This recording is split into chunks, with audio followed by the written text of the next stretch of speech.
Teresa, pirmahan mo na ito. Huwag mo nang patagalin ang paghihirap nating lahat. Ang boses ni Rafael ay kasing lamig ng hanging nanggagaling sa aircon ng VIP room sa ospital. Wala itong bahid ng pag-aalala, walang bakas ng takot para sa asawang kanina lamang ay halos pumanaw dahil sa sobrang pagkapagod. Inilapag niya ang ilang pirasong papel sa ibabaw ng nanginginig na kamay ni Teresa. Ang mga daliring dati ay mabilis na nagtitipa ng mga komplikadong code para sa mga dambuhalang bangko sa Switzerland. Ngunit ngayon ay hindi man lang makakapit sa puting kumot. Rafael, ano ito? Halos bulong na lamang ang lumabas sa tuyot na lalamunan ni Teresa. Ang bawat paghinga niya ay tila isang pakikipagbuno sa kamatayan sa ilalim ng kanyang oxygen mask. Divorce papers, Teresa. Ano pa ba? Singit ni Doña Imelda habang tinitignan ang kanyang bagong manicure na kuko. Nakatayo ang matanda sa paanan ng kama, suot ang isang mamahaling seda na damit na si Teresa rin ang nagbayad noong nakaraang buwan. Huwag ka nang mag-inarte. Sabi ng doktor, baka hindi ka na rin naman makabalik sa dati mong lakas.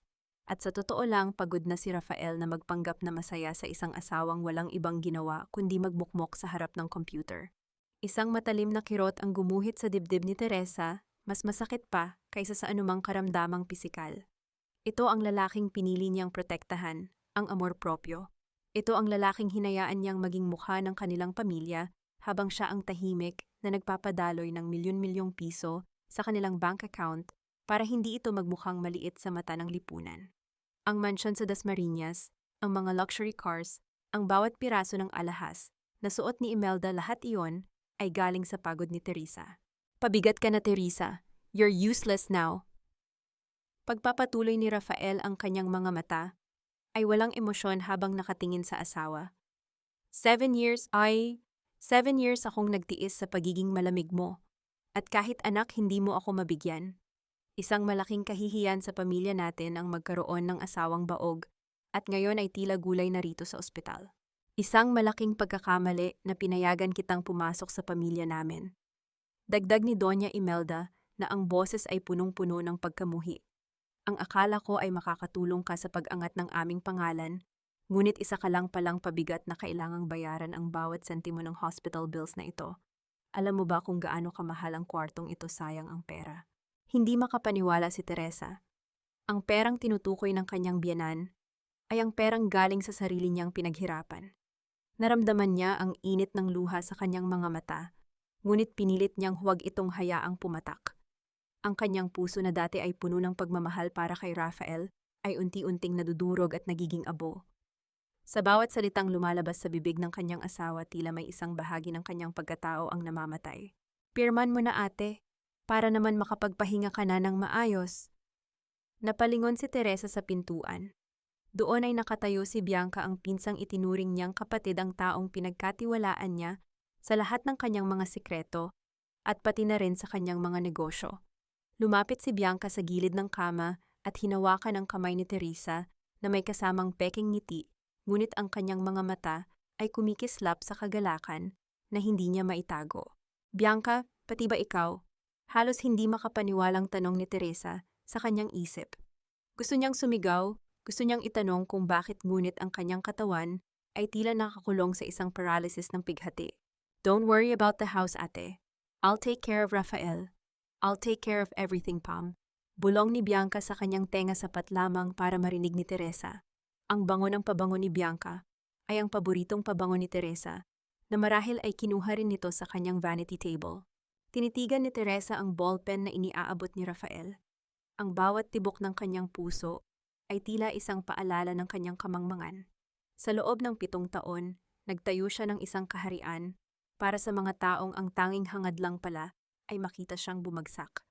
Ang katahimikang bumabalot sa silid ay tila sumasakal sa kanya, habang ang 3 taong pinakamahalaga sa kanya ay naghihintay na lamang sa kanyang huling lagda para tuluyan siyang itapon.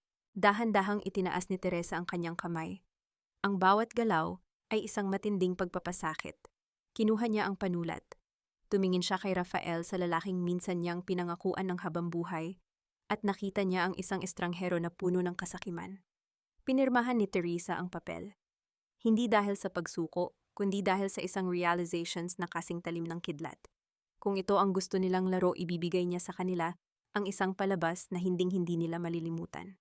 Matapos ang huling kurit ng tinta, binitawan ni Teresa ang ballpen. Humilig siya pabalik sa unan at ipinikit ang kanyang mga mata. Sa gitna ng dilim sa kanyang paningin, isang malamig na plano ang nagsisimulang mabuo. Hanggang kailan mo kayang ubusin ang sarili mo para sa mga taong hindi ka naman kailanman tinuring na tao? Hanggang kailan mo kayang manahimik habang unti-unti nilang ninanakaw ang iyong hininga? Narinig ni Teresa ang tunog ng pagkuha ni Rafael sa mga papel at ang mahinang tawanan nila habang lumalabas ng silid. Naiwan siyang mag-isa sa gitna ng malamig at maputlang liwanag ng ospital. Ang tanging kasama ay ang ritmo ng makinang nagbabantay sa kanyang buhay.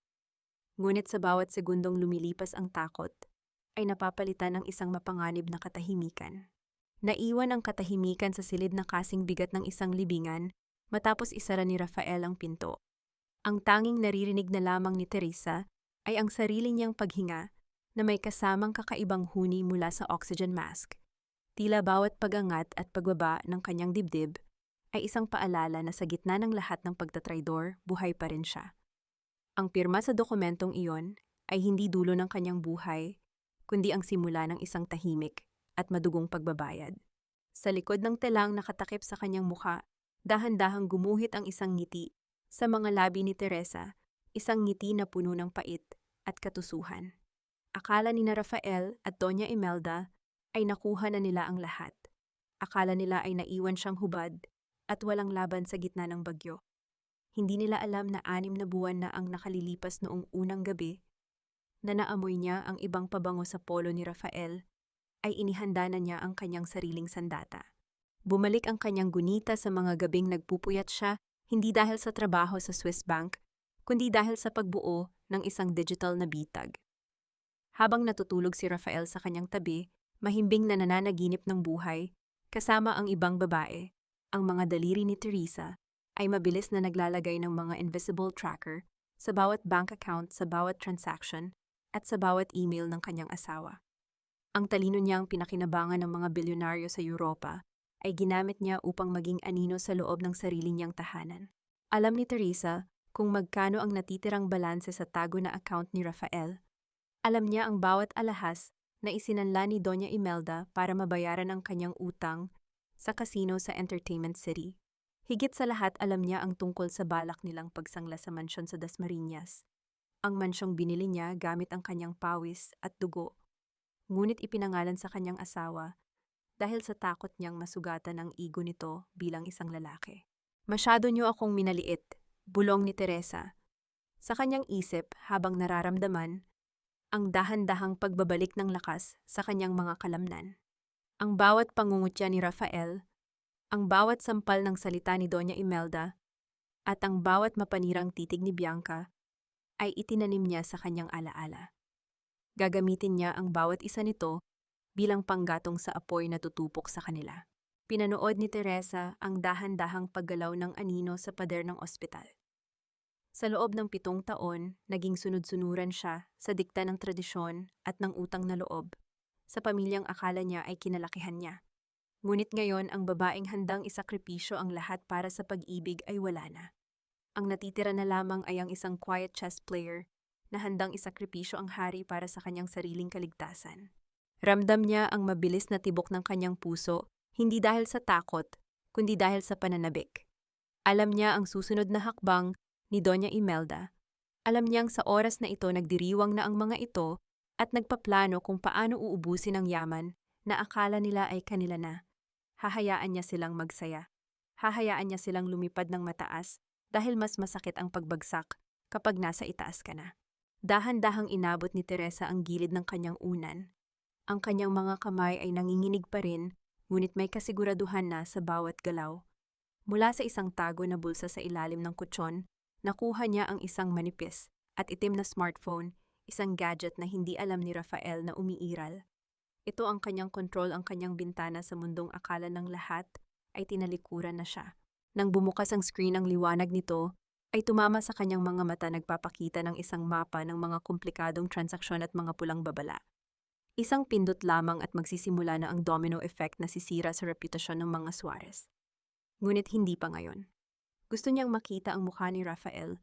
Kapag nalaman nitong ang perang inaasahan niya, ay naging abo sa isang kurap lamang. Simulan na natin ang laro, wika niya sa sarili, ang boses ay matatag na at wala na ang panginginig ng isang biktima. Isang mensahe ang mabilis niyang itinipa, ang mga character ay mabilis na lumabas sa screen bago ito tuluyang naglaho sa dilim. Initiate phase Isa, the Trojan Horse. Matapos ipadala ang mensahe, muling itinago ni Teresa ang telepono. Huminga siya ng malalim, ninanamnam ang amoy ng gamot at ang lamig ng silid. Bukas paglabas niya sa ospital na ito, hindi na siya ang asawang baog at pabigat. Siya na ang magiging pinakamalalang bangungot na haharapin ng pamilyang Suarez. Huwag mong dungisan ang threshold ng bahay na ito, Teresa. Wala ka ng karapatang tumapak sa lupang hindi mo naman pag-aari. Ang boses ni Doña Imelda ay pumailan lang sa gitna ng mainit na kalsada ng Dasmariñas Village. Nakatayo ang matanda sa likod ng malaki at itim na gate ng mansyon. Ang kanyang mga kamay ay nakapatong sa bewang habang ang isang mapang-uyam ng ngiti ay nakaukit sa kanyang mukha. Sa gilid ng kalsada nakatambak ang ilang maleta at mga itim na plastic bag, ang lahat ng gamit ni Teresa na itinapon na parang mga basura. Kadarating lang ni Teresa mula sa ospital. Ang kanyang katawan ay mahina pa, ang bawat hakbang ay tila isang pasakit, ngunit ang mas matinding hapdi ay ang makitang ang bahay na siya ang nagbayad ng bawat sentimo ay ipinagkakait na sa kanya. Ang mansyong ito ang naging saksi sa kanyang mga gabing walang tulog para lamang mabayaran ang amortization, ngunit ngayon, tila naging isang estranghero siya sa sarili niyang tahanan. Mama, nasaan si Rafael? Kailangan naming mag-usap. Mahinang sabi ni Teresa pilit na pinatatatag ang kanyang boses sa kabila ng panginginig ng kanyang mga tuhod. Wala rito ang anak ko. Busy siya sa pag-aayos ng buhay niya, buhay na wala kat, sagot ni Imelda bago lumingon sa mga katulong. Huwag niyo siyang hahayaang pumasok. At kayong mga marites, tignan niyo ng mabuti. Ito ang napapala ng mga asawang hindi alam ang lugar sa pamilya. Naramdaman ni Teresa ang mga titig ng mga kapitbahay na nagsisimulang lumabas sa kanilang mga bakod. Narinig niya ang mga bulungan, ang mga mapanghusgang tingin na tila humihiwa sa kanyang balat. Si Tia Chona, ang kilalang tsismosa sa lugar, ay lantaran pang kumuha ng litrato gamit ang kanyang cellphone. Ang hiya na pilit iniwasan ni Teresa sa loob ng 7 taon ay lantarang ibinuhos sa kanya sa harap ng lahat. Biglang lumapit si Doña Imelda sa gate at dinuraan ang paanan ni Teresa. Umalis ka na rito bago ko patawagin ang mga guards para kaladkarin ka palabas ng subdivision na ito. You are a nobody now, Teresa. Isang pulubi na balik sa putikan. Isang malakas na tulak ang ginawa ni Imelda sa huling maletang nasa loob pa ng gate. Tumama ang maleta sa semento, naglikha ng isang mapurol na tunog na tila bumasag sa huling hibla ng pagtitimpi ni Teresa. Sa gitna ng kahihiyan, isang matandang babae na may suot na kupas na duster ang lumapit sa kanya. Si Nanay Saling, ang dating labandera na tinulungan ni Teresa noon nang magkasakit ang apo nito. Anak, halika na. Huwag mo nang ibaba ang sarili mo sa mga taong walang kaluluwa, bulong ni Nanay Saling habang inaalalayan si Teresa. Ang magaspang ngunit mainit na palad ng matanda ang tanging nagbigay ng lakas kay Teresa sa sandaling iyon. Nanay Saling, wala na po akong matuluyan. Piping hikbi ni Teresa, ang kanyang mga mata ay nananatiling nakapako sa mansyong dahan-dahang naglalaho sa kanyang paningin habang hinihila siya ni Nanay Saling palayo. May maliit akong silid sa tondo, anak. Hindi iyan mansyon, pero doon walang sasakal sa iyo, sagot ng matanda. Habang naglalakad sila palayo, isang marangyang itim na sasakyan ang dahan-dahang huminto sa tapat nila. Bumaba ang bintana nito at lumitaw ang mukha ng isang lalaking may matalas na paningin at seryosong aura. Si Attorney Mateo. Tumingin siya kay Teresa pagkatapos ay sa mga gamit na nakakalat sa kalsada at muling ibinalik ang tingin sa babaeng pilit na itinatayo ang kanyang gumuho na mundo. Kailangan mo ba ng tulong, Mrs. Suarez? O mas tamang sabihing, Miss Teresa? Tanong ni Mateo, ang kanyang boses ay may halong misteryo at autoridad. Tinitigan ni Teresa ang abogado. Sa likod ng kanyang isip, naisip niya ang tungkol sa phase isa ng kanyang plano. Hindi niya inaasahan na ang tadhana mismo ang maglalapit sa kanya sa taong maaari niyang gamitin laban sa pamilyang Suarez. Ngunit sa likod ng mga matang iyon ni Mateo, May nakikita siyang panganib na hindi niya palubos na mawari. Hanggang saan mo kayang magtiwala sa isang estranghero kapag ang lahat ng kakilala mo ay tinalikuran ka na? At ano ang tunay na pakay ng isang tanyag na abogado sa isang babaeng tila nawalan na ng lahat? Dahan-dahang lumingon si Teresa kay Doña Imelda na nanonood pa rin mula sa malayo. Sa sandaling iyon, ang sakit sa kanyang puso ay naging isang matigas na bato. Tumingin siya kay Mateo at tumango. Hindi ko kailangan ng tulong, attorney. Ang kailangan ko ay katarungan. Isakay mo na ang mga gamit niya, Manong. Utos ni Attorney Mateo sa kanyang driver. Ang boses niya ay kalmado ngunit hindi matatanggihan. Tumingin si Teresa sa lalaking nasa loob ng sasakyan. Bakit mo ito ginagawa, attorney? Hindi kita kliyente at mas lalong hindi kita kaibigan. Wala akong pambayad sa isang listerong tulad mo. Isang tipid ng ngiti ang lumabas sa mga labi ni Mateo. Hindi lahat ng serbisyo ay may katapat na pera, Miss Teresa. Minsan ang kailangan lang ng isang tao ay kakampi laban sa mga mapang-api. Consider this an investment in justice. Libre ang konsultasyon pati na ang paghatid sa inyo. Sa kabila ng pag-aalinlangan, sumakay si Teresa kasama si Nanay Saling. Habang dumaan ang sasakyan sa pamilyar na kalsada ng Dasmariñas, tinignan ni Teresa ang kanyang bahay sa huling pagkakataon. Nakita niya si Bianca sa bintana ng master bedroom, nakasilip at tila tinitignan kung talagang nakaalis na siya. Ang sakit ng pagtatraidor ng sariling dugo ay tila isang patalim na baon pa rin sa kanyang likuran. Dinala sila ni Mateo sa maliit na bahay ni Nanay Saling sa Tondo. Malayo ito sa karangyaan ng Dasmariñas, masikip ang mga eskinita, maingay ang paligid, at amoy usok ng mga sasakyan. Ngunit pagpasok nila sa loob ng barong-barong, nagawa sa pinagtagni-tagning kahoy, at yero nakaramdam si Teresa ng isang bagay na matagal na niyang hinahanap kaligtasan. Dito ka muna, anak, kahit maliit walang ahas dito, mahinahong sabi ni Nanay Saling habang inilalatag ang isang manipis na banig. Doon ay hindi na nakapigil si Teresa. Niyakap niya ang matanda nang mahigpit ang kanyang mga hikbi ay tuluyan ng kumawala. Sa gitna ng hirap at dumi ng paligid, naramdaman niya ang tunay na pagmamahal na hindi kailanman naibigay sa kanya ni Rafael o ni Doña Imelda. Samantala sa loob ng mansyon sa Dasmariñas, abala si Bianca sa paghahalughog sa mga drawer ni Teresa. Rafael, tignan mo ito, ang daming alahas na itinago ng asawa mo. Akala ko ba matipid siya, sabi ni Bianca habang isinusukat ang isang diamond necklace sa harap ng salamin. Humigop si Rafael ng kanyang wine, ang kanyang mga mata ay nanunuot sa kasakiman. Hayaan mo na siya. Sa kanya naman galing ang pera pero sa akin ang pangalan ng bahay na ito. Ngayong wala na siya, akin na ang lahat. Magdiriwang tayo, Bianca. Sa wakas malaya na tayo sa anino ng babaeng iyon. Pero Rafael, sigurado ka bang wala na siyang ibang pera? Sabi ni Doña Imelda, parang may itinatago pa siyang accounts. Tanong ni Bianca habang binubuksan ang lumang laptop na naiwan ni Teresa sa study room. Wala na iyon, isang hamak na empleyado lang siya. Ang lahat ng kinikita niya ay napunta na sa mga utang ni Mama at sa luho natin, sagot ni Rafael na may kasamang tawa. Ngunit sa Tondo, habang nakaupo si Teresa, sa sahig biglang umilaw ang kanyang tinitagong smartphone. Isang pulang babala ang lumabas sa screen, nagpapakita ng isang mapa ng Dasmariñas Village. Ang kanyang mga mata ay naningkit, at ang kanyang panginginig ay napalitan ng isang malamig na determination.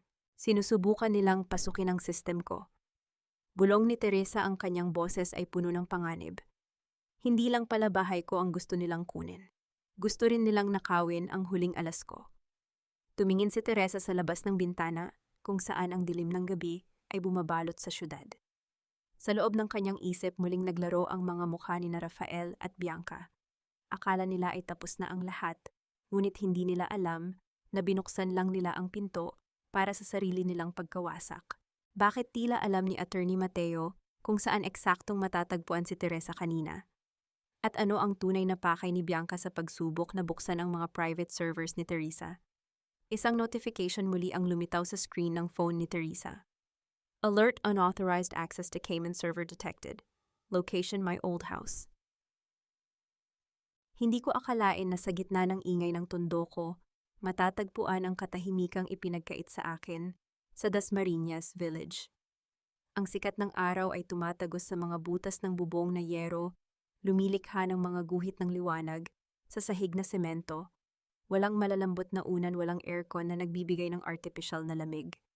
Ang tanging naririnig ko ay ang sigawan ng mga batang naglalaro sa labas at ang pagaspas ng lumang electric fan na tila pagod na sa pag-ikot. Anak, kumain ka na. Huwag mong hayaang talunin ka ng gutom. Wika ni Nanay Saling habang inilalapag ang isang platong may kanin at 2 pirasong tuyo.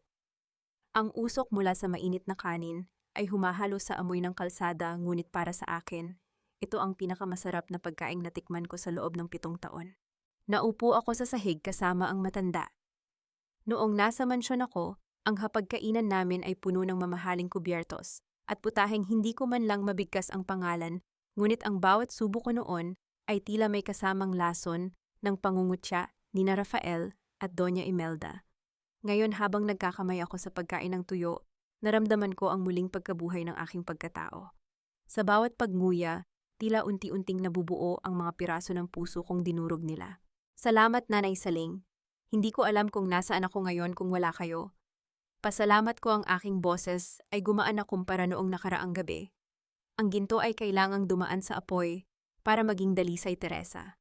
Ang hirap na ito, lilipas din ito. Ang mahalaga ay hindi ka sumuko sa sarili mo. Sagot ng matanda na may kasamang matalinong ngiti. Pagkatapos kumain, inilabas ko ang aking lumang laptop mula sa bag. Ito ang aking digital fortress. Sa maliit na mesa sa sulok ng barong-barong, nagsimula akong mag-log-in sa aking mga secure servers. Ang screen ay napuno ng mga komplikadong code at graphs. Nakita ko ang bawat pagtatangka ni Bianca na pasukin ang aking accounts. Bawat maling password na inilalagay niya ay nagbibigay sa akin ng impormasyon kung gaano na sila kadesperado. Habang nagtatrabaho ako, napansin ko ang isang lumang baul sa ilalim ng higaan ni Nanay Saling. Bahagyang nakabukas ito at may isang litratong nalaglag. Pinulot ko ito at nakita ang isang lalaking naka-Amerikana, mukhang mayaman at kagalang-galang. May pagkakahawig siya sa isang taong kilala ko, ngunit bago ko pa masuri ng mabuti, mabilis itong kinuha ni Nanay Saling at itinago sa kanyang bulsa. Ang kanyang mga mata ay saglit na nagpakita ng lungkot na tila may malalim na pinanggagalingan. Sino ang lalaking iyon? At bakit tila may itinatagong lihim ang matandang nagligtas sa akin? Hindi ko na muna binigyang pansin ang usapin tungkol sa litrato dahil biglang tumunog ang isang lumang telebisyon sa kapitbahay. Ang balita ay tungkol sa ekonomiya ng bansa. Isang misteryosong investment group mula sa Cayman Islands ang nagpahayag ng interes na bumili ng malalaking ari-arian sa mga eksklusibong subdivision sa Metro Manila, kabilang na ang Dasmariñas Village. Isang malamig na kaba ang dumaan sa aking likuran, ngunit hindi ito kaba ng takot. Ito ay pananabik. Ang pain ay nailatag na. Alam kong sa oras na marinig ito ni Doña Imelda na baon sa utang sa kasino, hindi siya mag-aalinlangang kagatin ang pagkakataon. Ang Cayman Group na tinutukoy sa balita ay walang iba kundi ang kumpanyang binuo ko sa ilalim ng isang dummy name. Nanay Saling, malapit na, bulong ko habang nakatitig sa screen ng laptop. Malapit na silang pumasok sa sarili nilang kulungan. Sa Dasmariñas, tiyak na nagdidiriwang na sina Rafael at Bianca sa pag-asang magiging bilyonaryo na sila. Hindi nila alam ang bawat pirma na gagawin nila sa mga darating na araw ay ang tali na gagamitin ko para bitayin ang kanilang mga ambisyon. Mabilis pa sa kidlat ang takbo ng balita kapag may halong bango ng pera, lalo na kung ang tagapagdala nito ay ang pinakamalaking megaphone ng Dasmariñas Village. Napangiti ako ng mapait habang hawak ang lumang cellphone na binili ko sa kanto. Tinawagan ko si Tia Chona. Alam ko ang kahinaan niya, ang pakiramdam na siya ang laging nauna sa impormasyon. Sa loob ng 7 taon, siya ang naging tinik sa lalamunan ko dahil sa kanyang mga chismis, ngunit ngayon siya ang gagawin kong tulay para sa aking paghihiganti. Tia Chona, huwag na huwag mong sasabihin ito kay Rafael o kay Doña Imelda, ha? Ayaw ko silang lalong magalit sa akin. Sabi ko sa kanya, pilit na pinatitinig ang aking boses na tila natatakot at nagmamakaawa. May narinig kasi ako rito sa pinagtatrabahuhan ko. Itong Cayman Investment Group, naghahanap sila ng property sa subdivision nyo. At ang balita, triple ang presyo ng bibilhin nila para lang makuha ang pinakamagandang pwesto. Narinig ko ang mabilis na paghinga ni Tia Chona sa kabilang linya. Triple, Teresa, sigurado ka ba? At bakit naman nila gagawin yon? Kailangan nila ng base rito sa Pilipinas, Tia. At gusto nila ang pangalan ng Suarez dahil kilala si Rafael na arkitekto. Pero pakiusap, huwag mong sasabihin sa kanila. Ayaw ko silang makinabang. Dagdag ko pa bago ko tuluyang ibaba ang tawag. Alam ko ang mangyayari. Hindi pa man natatapos ang 5 minuto, tiyak na nakarating na ang balitang ito sa tenga ni Doña Imelda. At tama ako. Sa loob ng mansyon habang ang mga naniningil ng utang sa kasino ay panakanakang kumakatok sa kanilang gate. Tila nakakita ng anghel ang matanda sa balitang dala ni Tia Chona. Rafael, isantabi mo muna ang pakikipaglandian mo kay Bianca. Sigaw ni Doña Imelda habang nagmamadaling pumasok sa study room. May paraan na para mabayaran ang utang ko at makuha natin ang respeto ng Dasmariñas. May mga banyaga na gustong bumili ng property natin sa tripleng halaga. Nakita ko ang lahat ng ito sa pamamagitan ng maliit na camera na nakatago sa isang bookshelf. Isang bagay na hindi nila napansin sa gitna ng kanilang pagmamadaling itapon ng aking mga gamit. Ang kasakiman sa kanilang mga mata ay kasing linaw ng kristal. Ang mga Suarez na laging nakatingala sa langit dahil sa yabang ay hindi alam na dahan-dahan na silang nahuhulog sa hukay na sila rin ang humukay. Samantala sa isang high-end na opisina sa Makati, nagtagpo ang landas ni Rafael at Attorney Mateo. Isang maikling pagpupulong lamang ito para sa settlement ng divorce, ngunit ang tensyon sa pagitan ng dalawa ay tila kuryenteng gumagapang sa sahig. Attorney, siguraduhin mong mabilis ang proseso. Gusto ko nang malinis ang pangalan ko bago pumasok ang mga bagong investors, mayabang nasabi ni Rafael habang inaayos ang kanyang mamahaling necktie. Tumingin si Mateo sa kanya. Ang kanyang mga mata ay walang emosyon ngunit tila may binabasang hindi nakikita ng iba. Ang mabilis na proseso, Mr. Suarez, ay madalas na may kasamang mga butas na hindi mo inaasahan. Sigurado ka bang handa ka na sa susunod na kabanata? Hindi sumagot si Rafael, sa halip ay isang mapang-uyam na tawa lamang ang ibinigay niya bago lumabas ng silid. Naiwan si Mateo na nakatitig sa pintuan, ng kanyang mga daliri ay dahan-dahang kinakatok ang ibabaw ng mesa sa isang ritmo na tila nagbibilang ng oras. Bumalik ang aking tingin sa screen ng aking laptop sa tondo. Nakita ko ang transaction history ni Doña Imelda. Nag-apply na siya ng panibagong loan gamit ang mansyon bilang collateral dahil sa kumpiyansang babayaran siya ng Cayman Group sa susunod na linggo. Kinagat niya ang pain. Hindi lang kinagat, nilunok niya ito, pati na ang kawil. Isang matinding exhilaration ang naramdaman ko. Ito ang pakiramdam ng kapangyarihan. Ang kapangyarihang ibinigay nila sa akin nang piliin nilang saktan ako. Ngunit sa gitna ng aking tagumpay, biglang nag-vibrate ang aking smartphone. Isang unregistered number ang tumatawag. Nang sagutin ko ito, ang boses ni Bianca ang narinig ko, punong-puno ng takot at hikbi. Ate Teresa, pakiusap. Tulungan mo ako. Galit na galit si Rafael. Binubugbog niya ako, ate. Hindi ko na alam ang gagawin ko. Please, sunduin mo ako rito. Napatigil ako. Ang pintig ng puso ko ay bumilis. Isang bitag ba ito para malaman nila kung nasaan ako? O ito na ang simula ng pagkakawasak ng kanilang alyansa? Tinitigan ko ang dilim sa labas ng aking bintana sa tondo. Ang katarungan ay malapit na, ngunit bakit tila may panibagong bagyo na paparating o ako? Ang bamang gabi sa Manila Bay ay laging may dalang amoy ng alat at bulok na basura. Ngunit sa dulo ng isang tagong pantalan, kung saan kami nagkita ni Attorney Mateo, ang tanging nalalanghap ko ay ang lamig ng ambon at ang bango ng kanyang mamahaling pabango. Isang halimuyak na tila hindi nababagay sa madilim na sulok na ito. Nakatayo siya sa harap ng kanyang sasakyan. Ang kanyang mga mata ay nakatuon sa malalawak na alon na humahampas sa mga bato, habang ang liwanag ng buwan ay nagbibigay ng anino sa kanyang matikas na tindig. Hindi ko akalaing darating ka, Teresa. Akala ko ay mas pipiliin mo ang katahimikan ng tondo kaysa sa ingay ng pakikipagsapalaran kasama ako. Bungad niya nang hindi lumilingon sa akin. Ang boses niya ay malalim, tila bahagi ng musika ng gabi. Lumapit ako sa kanya, pilit na itinatago ang kaba sa aking dibdib. Kailangan ko ng kasagutan, Mateo. Walang abogado na kasing sikat mo ang mag-aaksaya ng panahon sa isang babaeng pinalayas at nawalan ng lahat. Bakit mo ako tinutulungan? Ano ang makukuha mo sa pagbagsak ni Rafael Suarez? Dahan-dahan siyang lumingon sa akin. Ang kanyang mga mata ay tila dalawang madilim na lawa na mahirap basahin. Masyadong malaki ang utang na loob ng mga Suarez sa mundong ito, Teresa. Gusto ko lang siguraduhin na ang katarungan ay maibabalik sa dapat kalagyan.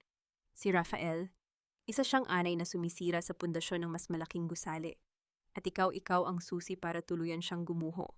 Hindi sapat na sagot iyan. Matatag kong sabi kahit na nararamdaman ko ang panginginig ng aking mga kamay sa loob ng bulsa ng aking jacket. May mas malalim pang dahilan, hindi ba may galit ka rin sa kanila? Sa halip na sumagot, humakbang siya palapit sa akin.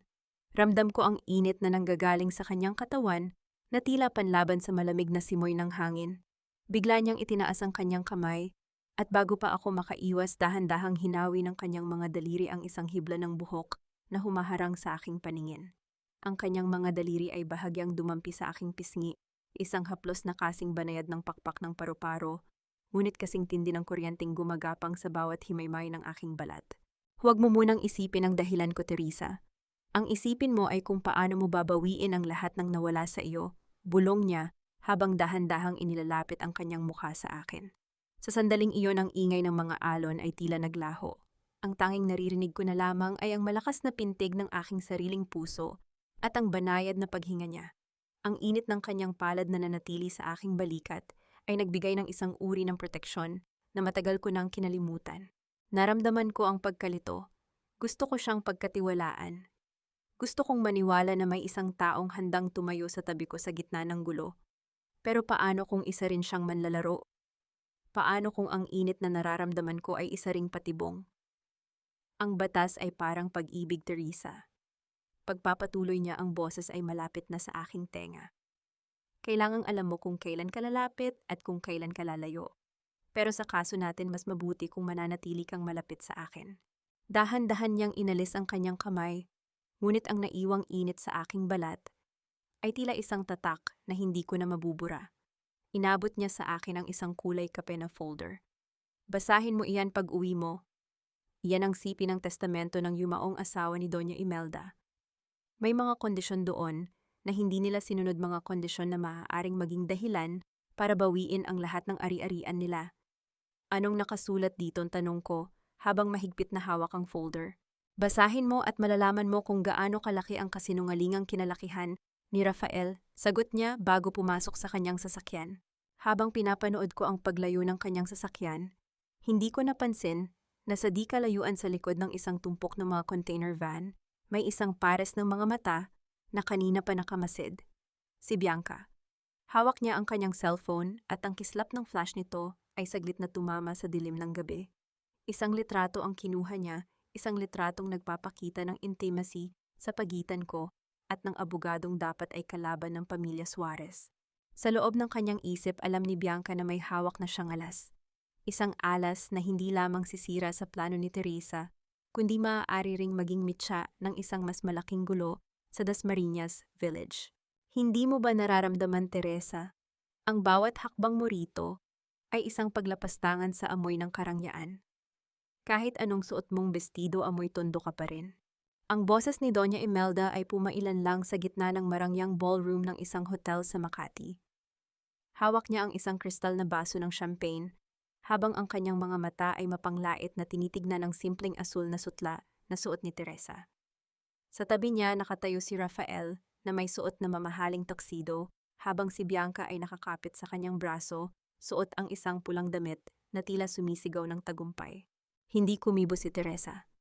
Nanatili siyang nakatayo ng tuwid, ang kanyang likod ay kasing tigas ng bakal. Ang bawat salita ng kanyang biyenan ay tila mga panang tumatama sa kanyang balat, ngunit sa pagkakataong ito, hindi niya hinayaang pumasok ang mga ito sa kanyang puso. Ang ingay ng mga tawanan ng mga elitistang panauhin at ang banayad na musika ng biolin ay tila nagiging malayo sa kanyang pandinig. Mama, hayaan mo na siya. Baka naman naghahanap lang siya ng matitirang pagkain dito. Pangungutya ni Rafael, ang kanyang boses ay puno ng poot. Ano bang ginagawa mo rito, Teresa? Hindi ito lugar para sa mga katulad mong basahan. Bago pa man makasagot si Teresa, isang mabigat at mainit na palad ang dumapo sa kanyang likuran. Ang amoy ng mamahaling sandalwood at tabako ay pumalibot sa kanya, nagbibigay ng isang pader ng proteksyon laban sa laso ng pamilya Suarez. Lumapit si Attorney Mateo sa tabi niya, ang kanyang mukha ay seryoso at may dalang autoridad na nagpatahimik sa paligid. Mrs. Suarez, pasensya na, Miss Teresa is here as my lead financial consultant For the Cayman Investment Group, pakilala ni Mateo ang kanyang boses ay gumaralgal sa loob ng ballroom. Kung may problema kayo sa presensya niya, ibig sabihin ay may problema rin kayo sa kumpanyang balak bumili ng inyong ari-arian. Nakita ni Teresa ang panlalaki ng mga mata ni Doña Imelda. Ang kumpiyansang suot nito kanina ay tila natunaw sa isang kurap. Consultant ang babaeng ito, isang hamak na tech support. Isang henyo sa pananalapi na binaliwala niyo dugtong ni Mateo.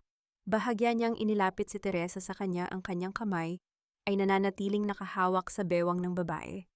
Ang init ng ugnayang iyon ay nagbigay kay Teresa ng lakas na hinding-hindi niya naramdaman nung asawa pa siya ni Rafael. Sa sandaling iyon, hindi siya isang biktima. Siya ang reyna ng sarili niyang laro. Ngunit hindi ang depensa ni Mateo ang nakakuha ng atensyon ni Doña Imelda. Ang kanyang mga mata ay nanatiling nakapako sa suot na signet ring ni Mateo. Sa kanyang kanang kamay, isang gintong singsing na may nakaukit na pamilyar na simbolo ng pamilyang Suarez na matagal nang nawawala. Biglang namutla ang matanda, ang kanyang kamay, na hawak ang baso, ay nagsimulang manginig hanggang sa marinig ang tunog ng pagbagsak ng kristal. Sa sahig naglikha ng isang nakabibinging pagkabasag na kumuha ng atensyon ng lahat. Ikaw? Nauutal na sabi ni Imelda, ang kanyang boses ay halos mawalan ng hangin. Tumingin si Teresa kay Mateo, pagkatapos ay kay Imelda. Anong lihim ang dala ng singsing na iyon? Bakit tila nakakita ng multo ang matandang babaeng akala mo ay walang kinatatakutan? Tapos na ang usapan? Malamig na sabi ni Teresa. Tumingin siya ng diretso sa mga mata ni Rafael. Ang katarungan ay hindi laging dumarating sa paraang gusto mo, Rafael. Minsan dumarating ito sa paraang nararapat. Dahan-dahang lumakad palayo si Teresa, kasama si Mateo, iniwan ang mga Suarez sa gitna ng kahihiyan at katanungan. Ngunit habang papunta sila sa exit, mabilis na humabol si Rafael at hinablot ang braso ni Teresa. Ang kanyang mga mata ay mapula sa galit, ang kanyang hininga ay amoy alak. Huwag mong isiping mananalo ka, Teresa. Bulong ni Rafael, ang kanyang boses ay puno ng panganib na tila isang huling hudyat ng digmaan. Hindi ka makakaalis sa gulo na sinimulan mo ng buhay. Sisiguraduhin kong sa susunod na pagkakataon, hindi lang papel ang pipirmahan mo, kundi ang sarili mong kamatayan. Tulad ng isang malupit na hanging hindi mo inaasahan, ang dating ang balita ay mabilis na kumalat sa bawat sulok ng telebisyon at social media. Nakaupo si Teresa sa tapat ng maliit na TV sa bahay ni Nanay Saling, hawak ang isang baso ng tubig na unti-unting nanginig sa kanyang mga daliri. Isang eksklusibong ulat anunsyo ng news anchor sa screen. Inilabas ng isang saksing nagngangalang Bianca Dizon ang mga dokumentong nagpapatunay sa pagkakaroon ng mga illegal na bank account ng isang kilalang IT consultant na si Teresa Suarez. Ayon sa ulat, ang mga account na ito sa Cayman Islands ay ginagamit umano sa money laundering at giyera sa pananalapi laban sa mga lokal na negosyante. Kasunod nito, lumabas ang mukha ni Bianca sa screen, may mga peking luha sa kanyang mga mata habang kinakapanayam. Nasasaktan po ako para sa pamilya Suarez. Hindi ko akalain na ang pinsan ko na itinuring naming pamilya ay nagnanakaw pala sa likod namin. I am doing this for justice dahil ayaw kong madamay ang mga inosenteng tao sa kanyang kasakiman. Nanlamig ang buong katawan ni Teresa. Ang tubig na hawak niya ay dahan-dahang tumapon sa kanyang palad, ngunit hindi niya naramdaman ang lamig nito. Ang kanyang puso ay tila pinipiga ng isang dambuhalang kamay. Ang bawat salitang lumabas sa bibig ni Bianca ay isang laso na dahan-dahang pumapatay sa huling pag-asa niya sa kanyang sariling dugo. Biglang nag-vibrate ang kanyang smartphone. Isang notification mula sa kanyang international banking app ang lumitaw. Alert, all offshore and local accounts under your name have been temporarily frozen by authorities pending investigation. Isang mapait na tawa ang kumawala sa mga labi ni Teresa. Sa isang kurap, ang lahat ng kanyang alas, ang lahat ng kanyang pinaghirapang yaman ay naging mga numero na lamang na hindi na niya mahawakan. Ang mga taong dati ay yumuyuko sa kanya sa opisina ay nagsimulang magpadala ng mga mensahe ng pagtalikod. We cannot be associated with a money launderer, Teresa. Our partnership is over. Basa niya sa isang email mula sa kanyang katuwang sa Switzerland. Anak! Ang boses ni Nanay Saling ay puno ng pag-aalala. Lumapit ang matanda at hinawakan ang nangangatog na balikat ni Teresa. Huwag kang bibitaw. Alam ng Diyos ang totoo. Nanay Saling, wala na po. Bulong ni Teresa, ang kanyang boses ay basag na. Nakuha na nila ang lahat. Ang pangalan ko, ang pera ko. Ang lahat ng itinira ko para sa sarili ko, ninakaw na rin nila. Makinig ka sa akin. Matigas na sabi ni Nanay Saling habang tinititigan ng diretso si Teresa sa mga mata. Ang ginto ay sinusubok sa apoy para maging dalisay. Ang bagyong ito ay hindi para sirain ka, kundi para ipakita kung gaano ka katatag. Hindi ka naging alpha survivor dahil sa pera mo, kundi dahil sa talino mo. Ang pera ay pwedeng makuha, pero ang utak mo, hinding-hindi nila iyan mananakaw. Niyakap ni Teresa ang matanda, hinayaan niyang pumatak ang kanyang mga luha sa balikat ng duster nito. Sa gitna ng dilim at ng nakabibinging ingay ng media sa labas, ang init ng yakap ni Nanay Saling, ang tanging bagay na nagpapaalala sa kanya na tao pa rin siya. Ngunit sa likod ng kanyang pighati, isang tanong ang pilit na sumusulpot sa kanyang isip. Paano nakuha ni Bianca ang access sa mga encrypted files na iyon? May ibang taong tumulong sa kanya. Isang taong mas may alam sa sistema kaysa sa isang hamak na assistant na tulad ni Bianca. Maari kayang si Mateo o may iba pa. Ang katahimikan sa loob ng bahay ay biglang nabasag ng tunog ng ilang sasakyang huminto sa labas.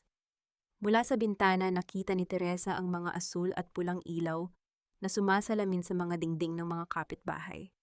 Ang kalansing ng mga bakal at ang mabibigat na yabag ng sapatos sa semento ay nagbigay ng isang babalang hindi na niya matatakasan. Isang malakas na katok ang gumulantang sa pintuan. Miss Teresa Suarez, buksan niyo ang pinto. Mayroon kaming warrant of arrest para sa inyo sa kasong economic sabotage at money laundering. Tumayo si Teresa, pinunasan ang kanyang mga luha at inayos ang kanyang sarili.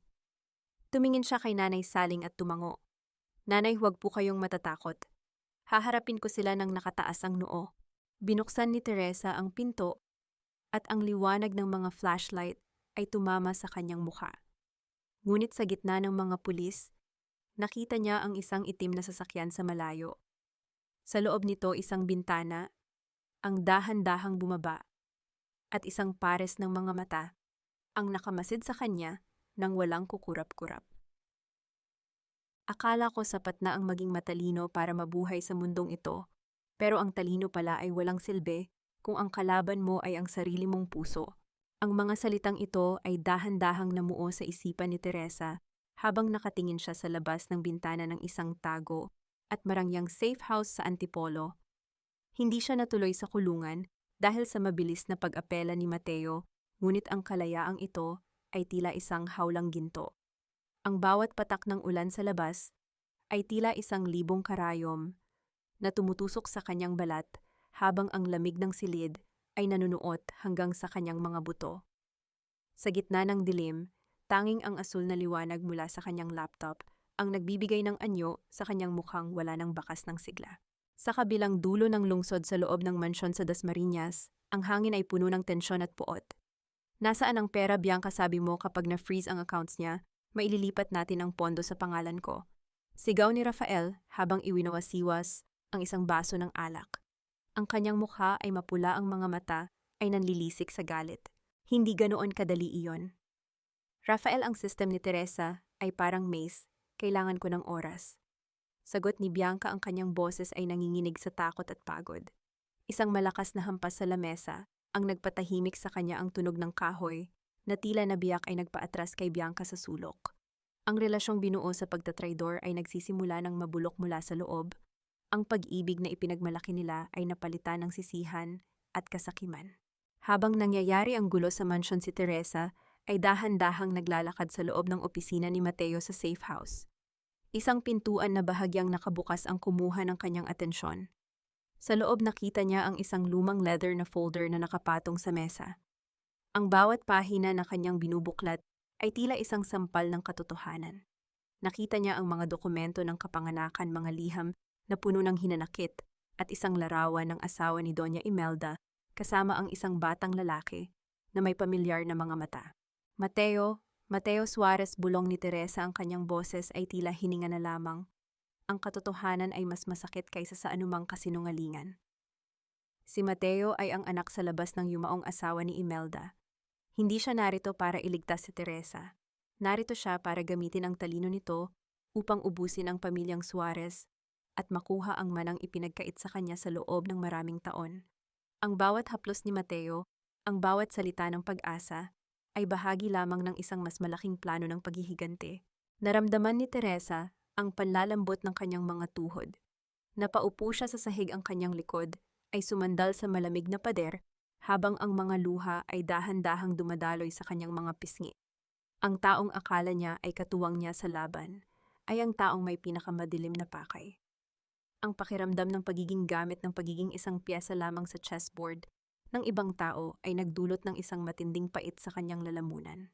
Isang mabigat na yabag ang narinig niya mula sa pasilyo. Ang pinto ay dahan-dahang bumukas at doon ay tumambad si Mateo, ang kanyang anino ay humaba sa sahig ng silid.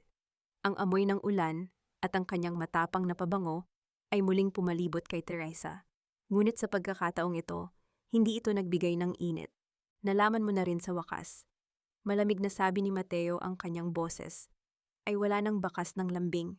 Lumapit siya at tumayo sa harap ni Teresa. Ang kanyang mga mata ay nananatiling nakatitig ng walang emosyon.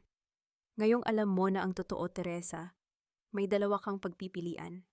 Magpatuloy tayo sa plano at makuha mo ang katarungang gusto mo, o iwanan mo ako at hayaang kainin ka ng mga Suarez ng buhay.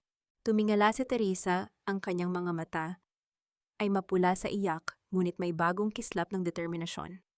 Gagamitin mo rin ba ako, Mateo? Tulad ng ginawa nila.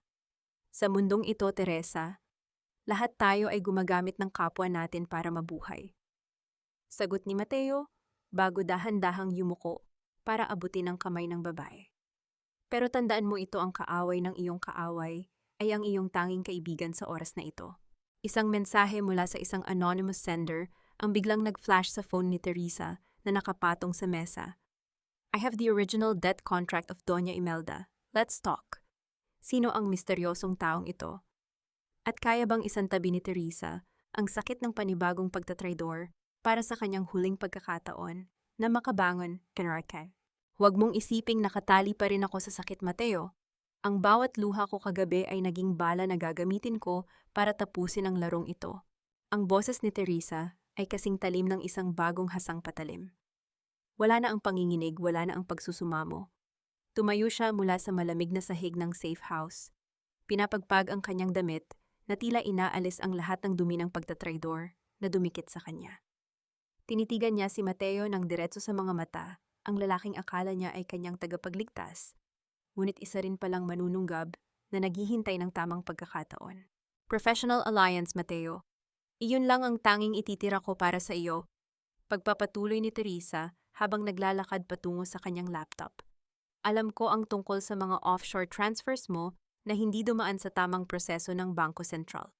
Habang pinapatuloy mo ang pag-iimbestiga sa akin, nakalimutan mong sa loob ng 3 araw na pananatili ko rito, naging bukas na libro sa akin ang bawat digital na bakas mo. Nakita ni Teresa ang saglit na pagkabigla sa mga mata ni Mateo bago ito mabilis na napalitan ng isang mapanuring ngiti. Masyado ka talagang mabilis, Teresa. Iyan ang dahilan kung bakit kailangan kita. Hindi mo ako kailangan, Mateo. Gusto mo lang akong maging panangga. Malamig na tugon ng babae. Iniharap niya ang screen ng laptop sa lalaki. Tulungan mo akong mabawi ang lahat o sisiguraduhin kong ang kasong isasampa ko laban sa mga Suarez ay may kasamang pangalan mo bilang mastermind ng financial manipulation. Pareho tayong babagsak o pareho tayong mananalo. Pumili ka.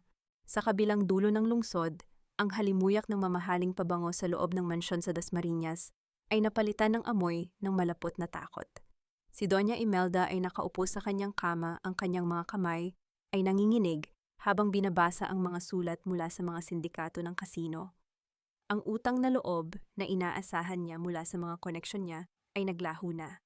Ang tanging natira ay ang mga anino ng mga naniningil na hindi tumatanggap ng hindi bilang sagot. Rafael, nasaan ang mga titulo ng lupa sa Batangas? Bakit hindi ko mahanap sa vault? Sigaw ni Imelda mula sa itaas, ang kanyang boses ay tila isang hiyaw ng isang sugatang hayop. Wala rito, mama, hinahanap ko rin sa Sagot ni Rafael, mula sa study room ang tunog ng mga papel na pilit na hinahalughog at mga drawer na marahas na binubuksan ay umalingaw-ngaw sa buong bahay. Ang katahimikan ng gabi ay nabasag nang marinig ang tunog ng ilang mabibigat na sasakyang huminto sa labas ng kanilang malaking gate. Sa loob ng safe house, inilapag ni Mateo ang isang makapal na dokumento sa harap ni Teresa. Ito ang debt asset swap. Kapag pinirmahan mo ito, maililipat ang lahat ng pananagutan ni Imelda sa ilalim ng kumpanyang hawak ko at ikaw ang magiging tagapamahala ng liquidation. This is your weapon, Teresa. Tinitigan ni Teresa ang papel. Alam niya ang panganib. Ngunit habang hawak niya ang panulat, mabilis na tumakbo ang kanyang isip sa isang hidden code na inilagay niya sa digital certificate ng kumpanya ni Mateo. Pinirmahan niya ang dokumento, ngunit sa likod ng kanyang mga mata, alam niyang ang pirma na iyon ay hindi lamang para sa kasunduan nila ni Mateo. Ito ang kanyang Easter egg, na magliligtas sa kanya kung sakaling baligtarin siya ng lalaki sa huli. Tapos nagbulong ni Teresa. Ang pakiramdam ng panulat sa papel ay tila tunog ng isang kandado na bumukas. Ngunit bago pa man makapagsalita si Mateo, ang katahimikan ay nabasag ng tunog ng pagbagsak ng mabigat na bakal sa labas. Mula sa surveillance monitor sa mesa ni Mateo, nakita nila ang mansyon sa Dasmariñas. Ang malaking gate ay sa pilitang itinulak ng isang malakas na impact. Isang grupo ng mga lalaking nakasuot ng itim, ang mabilis na pumasok ang kanilang mga yabag sa semento, ay tila martilyo ng kamatayan. Sa loob ng mansyon naroon si Bianca mag-isa sa sala habang wala sina Rafael sa ibaba. Ang tunog ng pagkabasag ng salamin sa pintuan ay nagpaatras sa kanya patungo sa pader. Isang matinding sigaw ang kumawala sa kanyang lalamunan nang makita ang mga aninong pumasok. Ang mga mukha ay nakatago sa dilim, ngunit ang mga mata ay puno ng tindi ng paniningil. Nasaan ang pera ni Doña Imelda? Ang boses na iyon ay pumailan lang kasing lamig ng gabi sa tondo. Napanood ni Teresa ang lahat sa monitor. Ang kanyang kamay ay napakapit sa gilid ng mesa hanggang sa mamuti ang kanyang mga buko-buko. Bakit tila nawawala ang mga titulong hinahanap ni Rafael? At ano ang tunay na balak ng mga naniningil na ito kay Bianca? Teresa, ready na ang lahat. Sabi ni Mateo, ang kanyang boses ay may halong pananabik.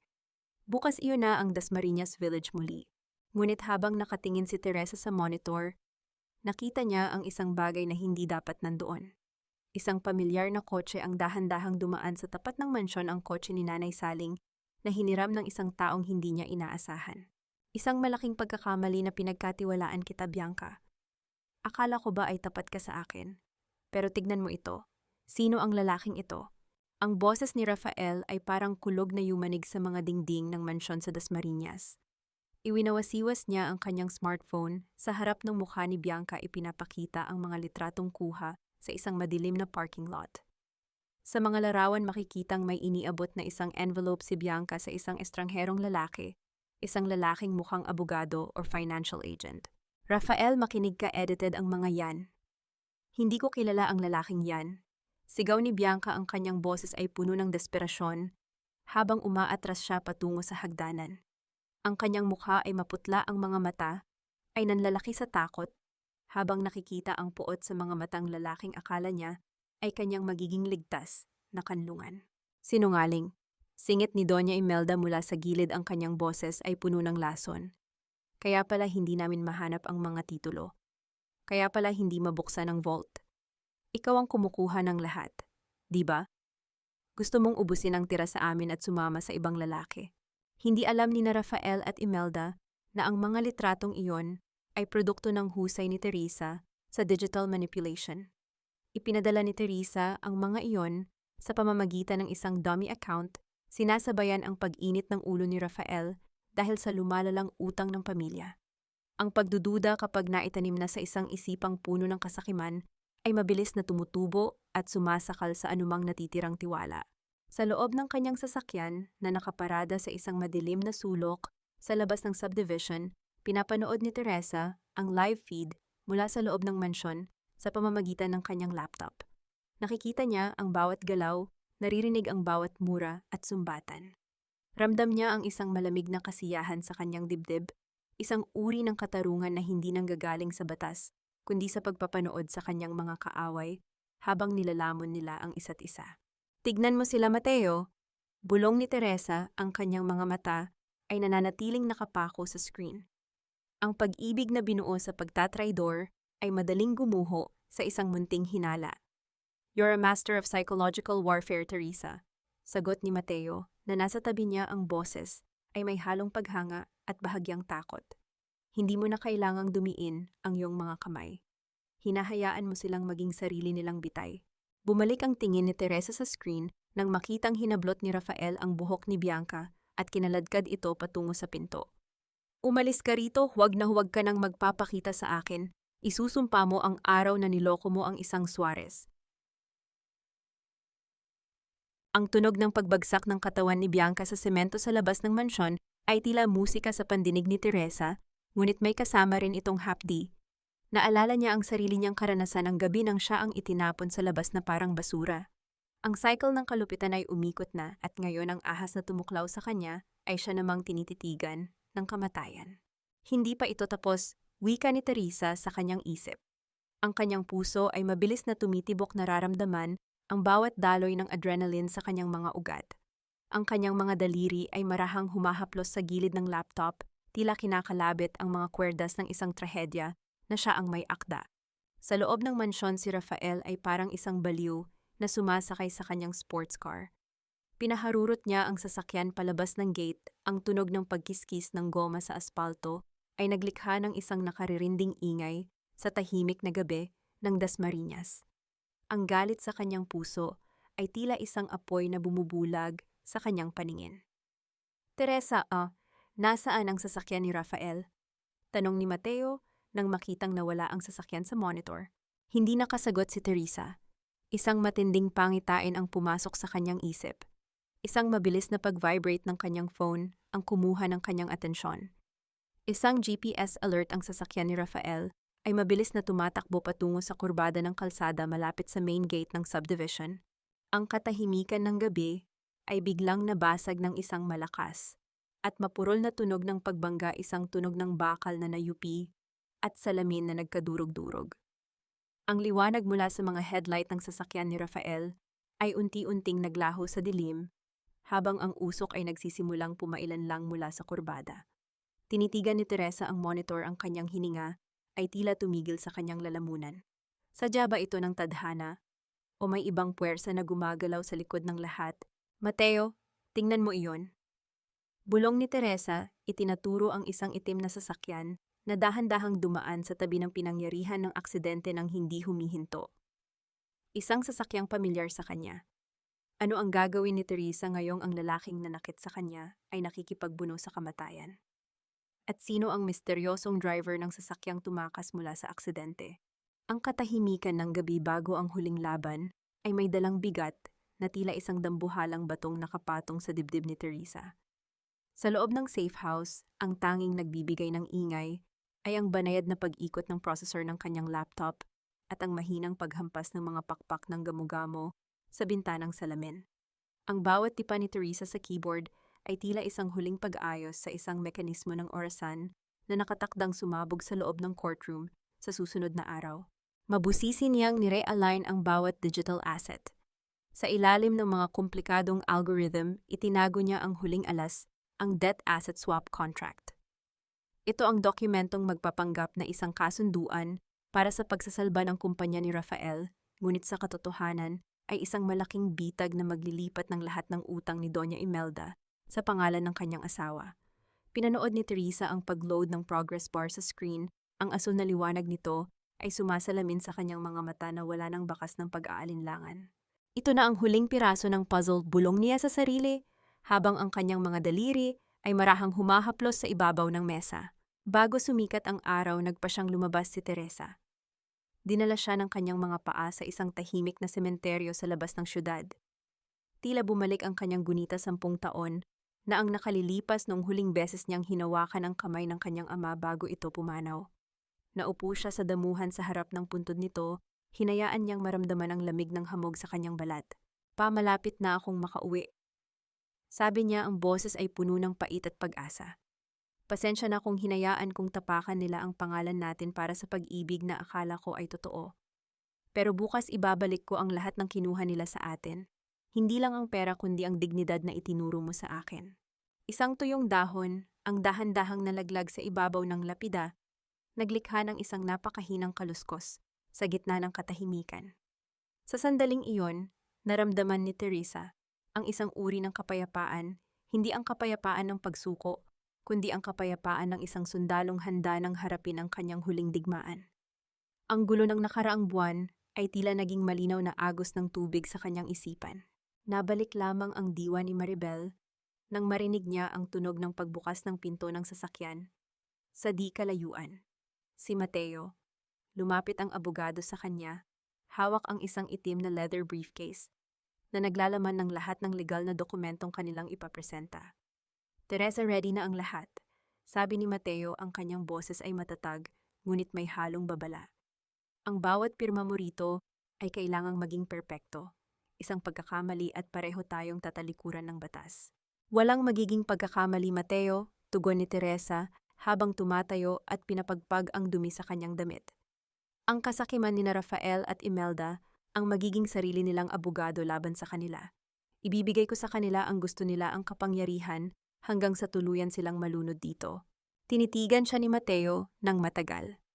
May isang bagay sa mga mata ng abogado na hindi mabasa ni Teresa, isang kislap ng isang huling sorpresa na tila itinatago nito para sa huling sandali. Bukas iyon na ang Dasmariñas Village muli, Teresa. Pero tandaan mo, ang tagumpay ay may kasama laging kaukulang kabayaran.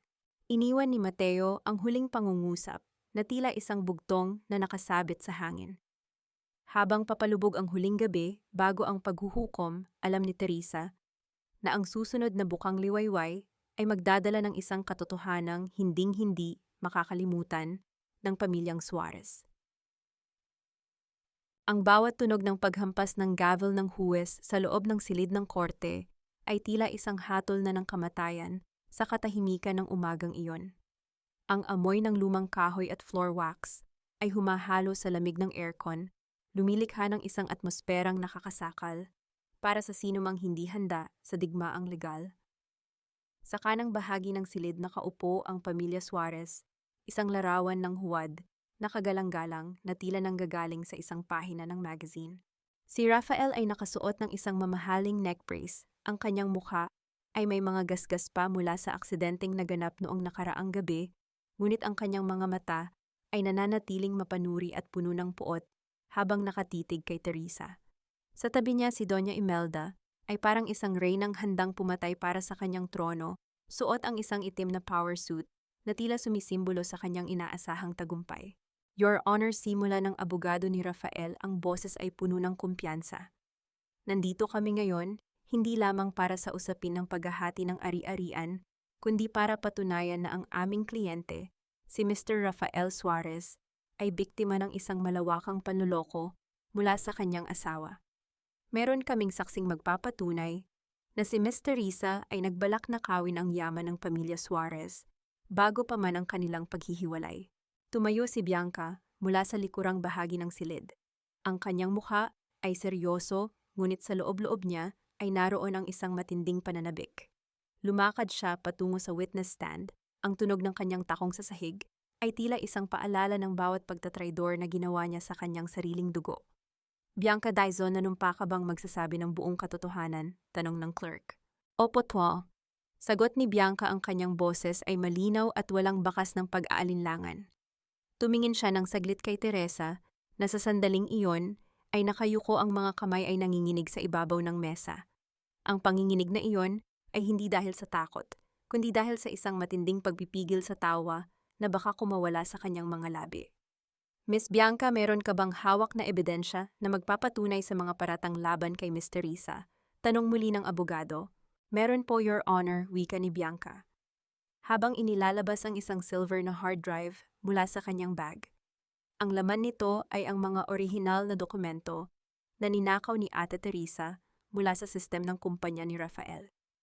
Dito makikita ang mga transfers ng pondo patungo sa kanyang mga tago na account sa ibang bansa. Nakuha ko ito dahil sa kagustuhan kong protektahan ang katotohanan. Narinig ni Teresa ang mahinang bulong ni Doña Imelda mula sa kabilang table.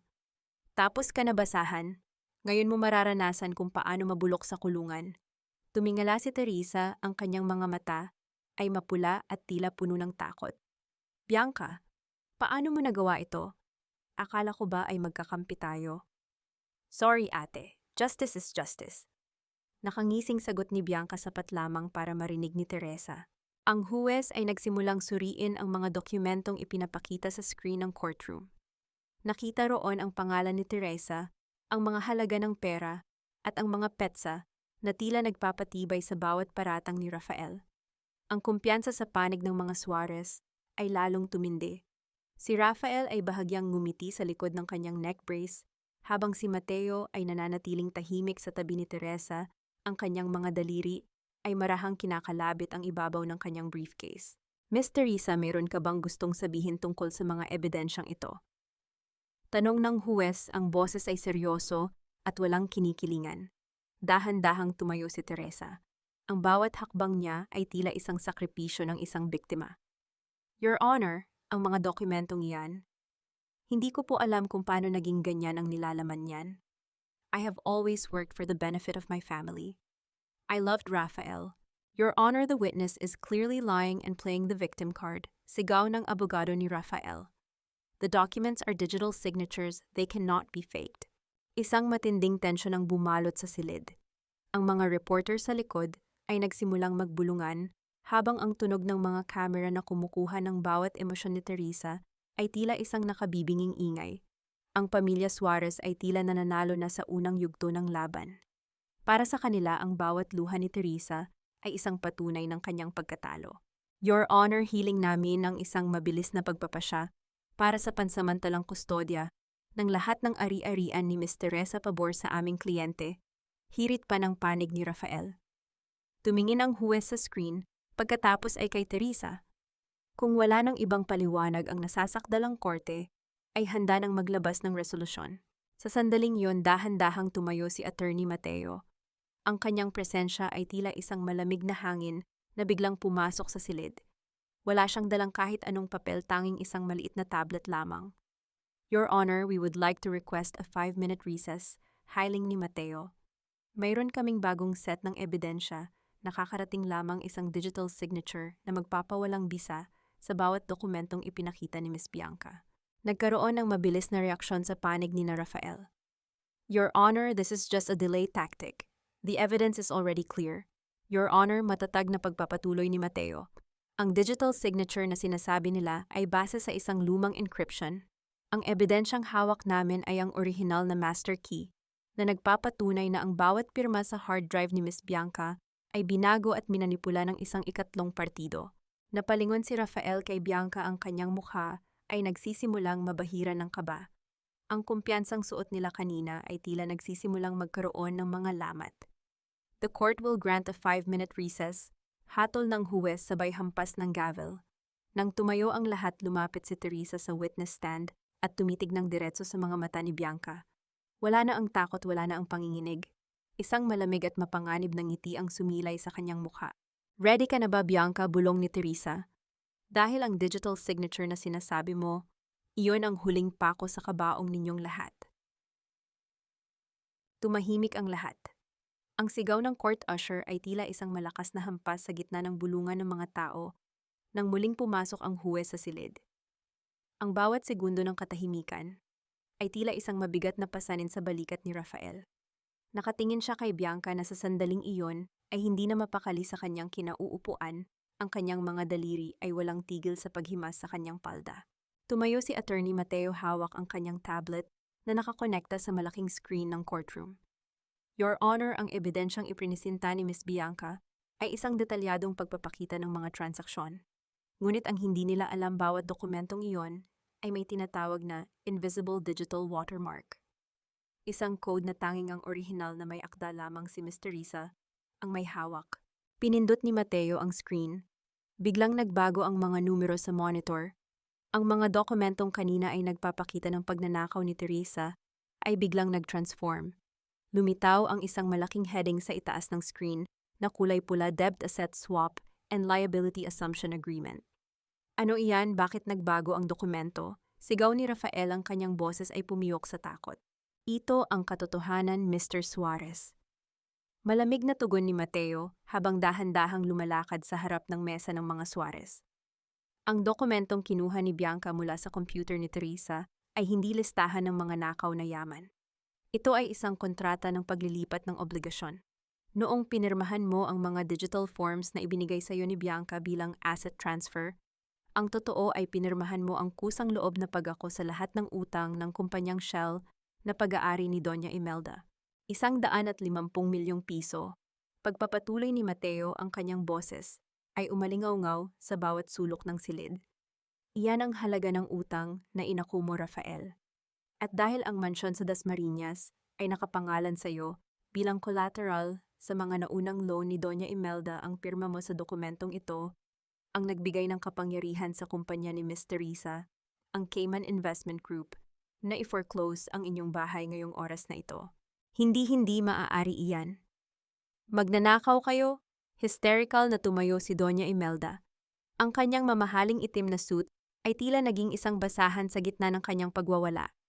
Bahay ko iyon, pinaghirapan iyon ng pamilya Suarez. Pinaghirapan ni Teresa, Doña Imelda, singgit ni Mateo. Kayo ang nagnakaw sa kanya sa loob ng 7 taon. Napatulala si Rafael. Ang kanyang mukha ay nawalan ng kulay, tila isang bangkay na nakasuot ng tuksido. Ang pawis ay dahan-dahang gumagapang mula sa kanyang noo pababa sa kanyang leeg. Tumingin siya kay Bianca na ngayon ay nakatungo at nanginginig sa takot. Bianca, anong ginawa mo ta? Bulong ni Rafael, ang boses ay puno ng pait. Your Honor, muling nagsalita si Mateo. Meron din kaming ebidensya ng falsification of public documents at bank fraud na isinagawa ni Mr. Rafael Suarez sa tulong ni Miss Bianca Dizon upang i-frame up ang aking kliyente. Narito ang mga IP logs na nagpapatunay na ang lahat ng maling transaction ay nanggaling sa loob mismo ng mansyon sa Dasmariñas gamit ang account ni Rafael. Dahan-dahang tumayo ang huwes, ang kanyang mukha ay seryoso at puno ng puot sa nasaksihang panloloko. Based on the evidence presented, this court finds sufficient grounds to nullify the claims of the plaintiff. Sheriff, please assist the authorities. Pumasok ang 4 na pulis sa silid. Ang kalansing ng mga posas ay naglikha ng isang nakabibinging tunog sa gitna ng katahimikan. Lumapit sila kay Rafael na tila nawalan na ng lakas para tumayo. Rafael Suarez, you are under arrest for estafa, bank fraud, and falsification of documents. Wika ng isang pulis. Sa gitna ng kaguluhan, dahan-dahang tumayo si Teresa. Inayos niya ang kanyang puting vest, ang kanyang likod ay tuwid na tuwid at ang kanyang mga mata ay nagniningning sa isang uri ng tagumpay na hindi nanggagaling sa galit kundi sa katarungan. Lumapit siya kay Rafael habang ito ay pinaposas.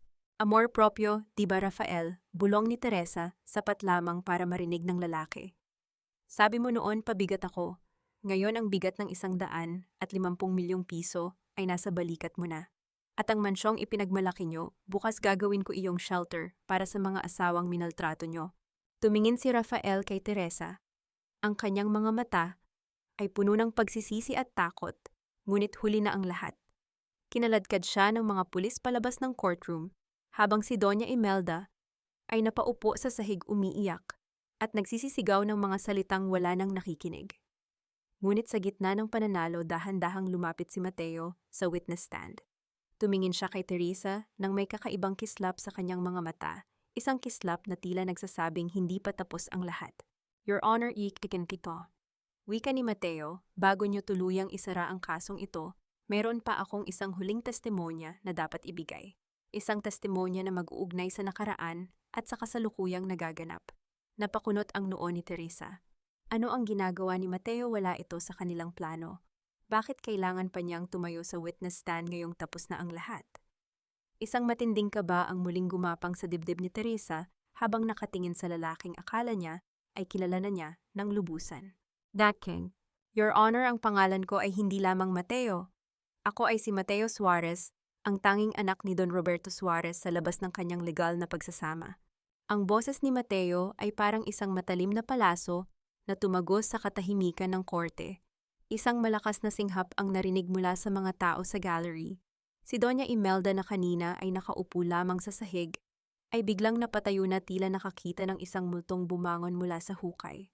Ang kanyang mga mata ay nanlilisik sa takot at pagkamuhi habang nakatingin sa abogadong akala niya ay isang estranghero lamang. Ipinagkait niyo sa akin ang aking pangalan, ng aking karapatan. at ang dignidad ng aking ina. Pagpapatuloy ni Mateo ang kanyang boses ay nanginginig sa matagal ng kinimkim na galit. Ginamit ko ang bawat batas na alam ko para matiyak na ang pamilyang Suarez ay mawawalan ng lahat hindi dahil sa pera, kundi dahil sa kawalan niyo ng kaluluwa. Tinitigan ni Teresa si Mateo. Ramdam niya ang pait sa bawat salita ng lalaki. Ngunit sa likod ng kanyang isip, nandoon ang isang malamig na katotohanan. Ginamit siya ni Mateo bilang mitya ng kanyang paghihiganti. Habang nakikipaglaban siya para sa kanyang buhay, si Mateo ay nanonood lamang hinihintay ang pagkakataong makuha ang korona ng pamilyang Suarez. Paglabas ng korte ang liwanag ng araw ay tila sumasakal sa mga Suarez. Sinalubong sila ng mga kislap ng camera at ang ingay ng mga reporter na tila mga buitreng naghihintay ng laman. Si Bianca ay pilit na itinatago ang kanyang mukha, ngunit naroon si Tia Chona, hawak ang kanyang cellphone at naka-livestream sa social media. O tignan niyo ang ahas ng Dasmariñas. Sigaw ni Tia Chona, ang boses ay puno ng pangungutya. Ang pinsang akala mo ay anghel, iyon pala ay isang mang-agaw na ngayon ay wala nang matakbuhan. Wala ka nang mukhang maihaharap sa lipunan, Bianca. Sa kabilang bahagi ng kalsada, nakita ni Teresa si Doña Imelda na hinaharang ng tatlong lalaking nakasuot ng itim, mga naniningil ng utang sa kasino na wala ng pasensya. Wala na ang mansyon niyo, Doña. Wika ng isa sa mga lalaki, ang boses ay kasing lamig ng semento. Ngayon ang utang mo ay babayaran mo sa ibang paraan. Narinig ni Teresa ang hysterical na sigaw ni Imelda habang kinakaladkad ito patungo sa isang itim na van. Ang Donya na dati ay tinatapakan ng lahat ay ngayon ay nagmamakaawa para sa kanyang buhay. Sa gitna ng kaguluhan, dahan-dahang lumapit si Mateo kay Teresa, ang kanyang muka ay may bakas ng tagumpay. Tapos na, Teresa. Atin na ang lahat, bulong ni Mateo, dahan-dahang inaabot ang kamay ng babae. Ngunit bago pa man dumampi ang kanyang mga daliri, dahan-dahang lumayo si Teresa. Inilabas niya ang isang maliit na folder mula sa kanyang bag. Hindi, Mateo. Sa iyo ang paghihiganti mo sa akin ang katarungan ko. Alam ko ang tungkol sa mga dokumentong minanipula mo para makuha ang mana ni Don Roberto. Hawak ko ang ebidensya ng pagmamanipula mo sa merkado para mapabilis ang pagbagsak ni Rafael. Nawala ang ngiti sa mga labi ni Mateo. Teresa, ginawa ko ito para sa atin. Ginawa mo ito para sa sarili mo, matatag na sagot ni Teresa. Pirmahan mo ang dokumentong ito, isang commitment na aalis ka ng Pilipinas at hindi kailanman hahawak sa kahit anong sentimo ng pamilyang Suarez. Kung hindi ang kasunod na kulungang papasukan, ay ang sayo. Sa sandaling iyon, ang itim na sasakyang dumaan sa aksidente ni Rafael ay huminto sa tapat nila. Bumaba ang bintana at lumitaw ang mukha ni Nanay Saling. Ang matanda ay tinitigan si Mateo nang may halong lungkot at pagkilala. Mateo, anak, tama na ang galit, wika ni Nanay Saling, ang boses ay puno ng bigat. Napako ang tingin ni Mateo sa matanda. Ang lihim ng nakaraan ay tuluyan nang nabuksan. Si Nanay Saling, ang dating labandera, ay ang babaeng minahal ni Don Roberto, ang ina ni Mateo, na akala ng lahat ay matagal nang wala. Ang pagkakaugnay ng lahat ng tauhan ay tila isang malaking sapot na ngayon lamang naging malinaw kay Teresa. Tinitigan ni Teresa ang mag-ina pagkatapos ay ang gumuho na mundo ng mga Suarez sa likuran niya. Ang kanyang kamay ay mahigpit na nakahawak sa kanyang bagramdam, ang bigat ng mga dokumentong magbibigay sa kanya ng tunay na kalayaan. May isang huling desisyon kang kailangang gawin, Mateo. Wika ni Teresa, ang kanyang boses ay wala ng bakas ng pag-aalinlangan. Ang pamilya o ang kapangyarihan at tatantaa. Ang mansion sa Dasmariñas Village ay hindi na ang tahimik at malamig na kuta ng kasakiman na dati kong kinagisnan. Ngayon ang bawat sulok nito ay puno ng amoy ng sariwang sabon at ang tunog ng mga tawanan ng mga batang naglalaro sa hardin. Ang malaking gate na dati ay humaharang sa akin ay palagi nang nakabukas para sa mga kababaihang naghahanap ng kanlungan at bagong simula. Ginawa ko itong bahay pag-asa isang pundasyon para sa mga biktima ng domestic abuse at financial manipulation. Nakatayo ako sa balkonahe, suot ang aking paboritong puting vest. Ang hanging dumarating ay hindi na kasing lamig ng pakikitungo ni Rafael, kundi kasing banayad ng isang yakap mula sa isang kaibigan. Isang pamilyar na itim na sasakyan ang dahan-dahang huminto sa tapat ng gate. Bumaba si Mateo kasunod si Nanay Saling. Sa pagkakataong ito wala na ang matatalas na tingin ni Mateo. Ang kanyang mukha ay mas maaliwalas at ang kanyang mga kamay ay nakaalalay sa kanyang ina ng may tunay na pagmamahal. Lumapit sila sa akin, ang tunog ng kanilang mga yabag sa semento ay may dalang katiwasayan. Aalis na kami, Teresa, bungad ni Mateo. Iniabot niya sa akin ang isang envelope na naglalaman ng kanyang nilagdaang commitment. Tutupad ako sa usapan. Dadalhin ko si Nanay sa probinsya. Doon sisimulan namin ang buhay na matagal nang ipinagkait sa kanya. Salamat sa pagmulat sa akin na ang katarungan ay hindi laging kailangang dumanak ang dugo ng inosente. Tumingin ako kay Nanay Saling. Hinawakan ng matanda ang aking kamay. Ang kanyang mga palad ay magaspang pa rin, ngunit ang init nito ay nanunuot sa aking puso. Anak, ang ginto ay naging dalisay na.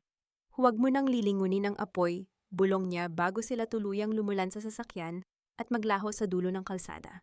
Isang huling pagbisita ang ginawa ko noong nakaraang linggo. Sa loob ng bilangguan, nakita ko si Rafael sa likod ng mga rehas. Ang lalaking dati ay puno ng yabang ay ngayon ay tila isang anino na lamang ng kanyang nakaraan. Ang kanyang buhok ay may mga puti na at ang kanyang mga mata ay wala ng kislap ng kasakiman kundi puno ng matinding pagsisisi. Teresa, patawad mo, bulong niya habang nakayuko. Tinitigan ko siya ng matagal. Sa loob ng 7 taon, ang salitang iyon ang pinaka-inaasam kong marinig. Pero noong sandaling iyon, na-realize ko na hindi ko na kailangan ang kanyang tawad para maging buo muli. Pinatawad ko na ang sarili ko, Rafael, matatag kong sagot. Pinatawad ko na ang sarili ko sa pagpili sa iyo noon at sa pag-akalang ang pag-ibig ay pagsasakripisyo ng sariling dignidad. Iyon ang tanging patawad na mahalaga sa akin ngayon. Umalis ako sa kulungan nang hindi lumilingon. Ang bawat hakbang ko sa labas ay tila paglipad ng isang ibon na nakalaya sa hawla. Ngayon, habang pinapanood ko ang paglubog ng araw mula sa aking opisina sa Makati, isang bagong email ang lumitaw sa aking laptop. Isang imbitasyon mula sa isang tech firm sa Switzerland para sa isang proyektong muling magpapabago sa mundo ng digital finance. Ang hamon ay narito na muli, ngunit sa pagkakataong ito hindi na ako ang babaeng nagtatago sa likod ng isang lalaki. Tumingin ako sa salamin. Ang nakikita ko ay hindi na ang asawang baog o ang tech support na minaliit nila. Ang nakikita ko ay isang alpha survivor, isang babaeng dumaan sa pinakamadilim na gabi, ngunit piniling maging sarili niyang bukang liwayway. Ang buhay ay parang isang komplikadong code. Minsan kailangang burahin ang lahat ng error para magsimula ng isang mas mahusay na programa. At sa wakas ang aking system ay malinis na matatag at handa ng sumulat ng sarili nitong kasaysayan. Ang bawat pag-update sa ating buhay ay hindi laging madali, ngunit gaya ni Teresa, nasa atin ang kapangyarihang burahin ang mga maling algorithm ng kahapon at simulan ang isang bagong programa na puno ng liwanag at pag-asa. Sa paglubog ng araw sa kabanatang ito, naway baon ninyo ang aral na ang inyong halaga ay hindi kailanman nakadepende sa pagkilala ng ibang tao. Mga mahal kong tagapakinig, maraming salamat sa inyong pagtitiyaga at katapatan na samahan kami mula sa simula hanggang sa huling sandali ng paglalakbay na ito, habang isinusulat ko ang bahagi kung saan inilapag ni Rafael ang mga papel ng diborsyo sa ibabaw ng nanghihinang kamay ni Teresa. Sa loob ng ospital, hindi ko mapigilang makaramdam ng matinding kirot at pait sa aking puso. Ang kwentong ito ay hindi lamang basta likha ng imahinasyon. Ito ay hango sa mga totoong pakikibaka ng mga kababaihang binaliwala ang talino at tinapakan ng dignidad, ngunit piniling bumangon muli. Ang bawat eksenang inyong napakinggan ay bunga ng masusing pag-iisip at malalim na pag-unawa sa hirap at tagumpay ng buhay. Tandaan ninyo, ang inyong pagkatao ay parang isang master key. Kayo lamang ang may hawak ng natatanging code para buksan ang pintuan ng inyong sariling kaligayahan, at huwag na huwag ninyong hahayaan ang sinuman na palitan ang encryption ng inyong halaga o i-overwrite ang inyong mga pangarap. Sa inyong palagay, tama ba ang naging desisyon ni Teresa na unahin ang pagpapatawad sa kanyang sarili kaysa sa pagbibigay ng isa pang pagkakataon? Kay Rafael. Nais ko ring marinig ang inyong tinig. Nasaan kayo ngayon habang pinapakinggan ang audio na ito? Nagluluto ba kayo ng hapunan, naglalaba?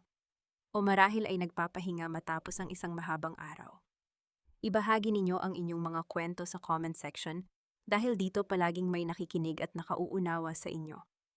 Huwag din ninyong kalimutang i-like at i-share ang ating kwento upang mas marami pa tayong mainspirasyong kababaihan. Naway manatili kayong matatag payapa at malayang namumuhay ayon sa inyong sariling diskarte. Maraming salamat sa inyong suporta at hanggang sa muli nating pagkikita sa susunod na kwento ng buhay at pag-ibig.